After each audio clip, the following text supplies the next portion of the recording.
Top 12 amazing bird nests built by bad architects. Number 12. Bald eagles nest in trees, usually choosing the tallest living tree with accessible branches. The nest is built high in the tree below the crown, supported by large forked branches near the trunk.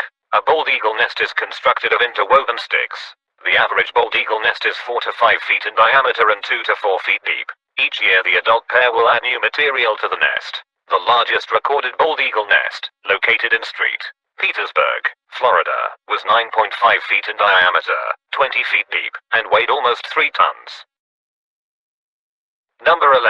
The Vagelkop bowerbird. Each bower is carefully built with strategic planning and woven construction techniques. Bowerbirds build very unique compositions, but there are two main kinds of bower structures. One is a cone-shaped hut that is attached to a sapling. This design utilized a column-like sticks and has an arched entrance. The second bower is more like a tunnel. The sticks are lined parallel to one another, creating an elongated shelter. The core design is minimalistic and aesthetically sophisticated, but the true creativity comes after the architecture is completed. The interior design and color palette really gives the uniqueness that differentiates the males. Number 10. Like a crown jewel, the nest of a hummingbird is one of the great wonders in all of nature. They are so tiny, so perfect. Yet, few of us have ever seen a hummingbird nest. Hummingbirds build velvety, compact cups with spongy floors and elastic sides that stretch as the young grow. They weave together twigs, plant fibers, and bits of leaves, and use spider silk as threads to bind their nests together and anchor them to the foundation. Though each of the 17 hummingbird species that breed in North America build slightly different nests in various habitats, all hummingbird nests have much in common.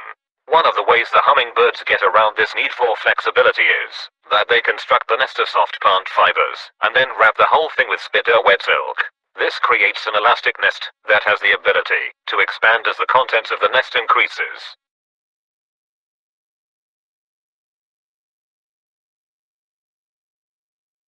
Number 9. Rufous horned arrow is known for its wonderful oven-shaped nest. This large spherical nest is made with clay, mud and vegetation such as straw. It is large with 20 to 30 centimeters in diameter and 20 to 25 centimeters high. The walls are about 3 to 5 centimeters thick. Such structure can weigh 3 to 5 kilograms. The walls, made with mud and plant material or dung, are very hard when dry. It is the typical adobe technique. The nest is placed up to 8 meters above the ground. The orientation of the entrance may be variable, and it is often positioned. Number 8.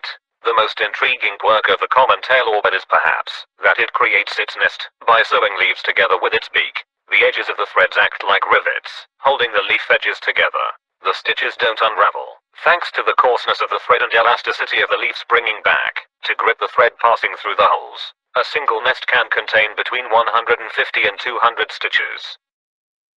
The nest even has a roof to provide shelter from the monsoon rains and offer shade from the sun, formed by one or more pieces of leaves pulled down. Number 7. Flamingos build nest mounds made of mud, small stones, straw, and feathers. These mounds can be as high as 30 centimeters, 12 inches. Mound building begins up to 6 weeks before the eggs are laid. Using their bills, both male and female participate in mound building by bringing mud and other objects toward their feet. As they slowly construct the mound, the parents make a shallow well on the top, where the female will lay the egg. Number 6. Edible birds' nests are bird nests created by edible nest swiftlets, Indian swiftlets, and other swiftlets using solidified saliva. The structure hardens after the birds have shaped it into a solid half-bowl-shaped nest to bear the nestlings. In the end, the nest must be strong enough to hold the weight of the parent birds and their 2 nestlings. The dried white bird nest created by the swiftlet bird is considered a delicacy in Asian countries, and is widely used in Chinese medicine. If you can't live without it, 100 grams will cost you about $450. Farming edible birds' nests is becoming popular in Malaysia because of the rising demand from China's growing middle class. Number 5. The European bee-eaters breeding pairs nest in long, vertical nesting burrows that they themselves excavated in earth or sandbanks, such as riverbanks or sand quarries. The tunnels are usually at least 3 feet deep and terminate in a nest chamber. A clutch consists of 4-7 spherical white eggs. Both parents share the incubation tasks and raising of the chicks in about 1/5 of all nests. Number 4. Weaver bird nests are extraordinary structures Most individual nests are cylindrical in shape, with downward-facing, narrow entrances that are usually situated over, or next to water. Ensuring that the entrance faces downwards, and is as narrow as possible deters thieves and potential predators. Some nests even have a long tube, extending the entrance further beneath the nest body. Having selected a good location for his nest, the weaver bird starts to loop, and weave strands of grass or strips of leaves around the ends of one or two branches in a tree. Having created a looped basis for the nest body, the weaver bird then builds the hollow body, before adding the tubular entrance last. Number 3. House sparrow nests are made of coarse dried vegetation, often stuffed into the hole, until it's nearly filled. The birds then use finer material, including feathers, string, and paper, for the lining. House sparrows sometimes build nests next to each other,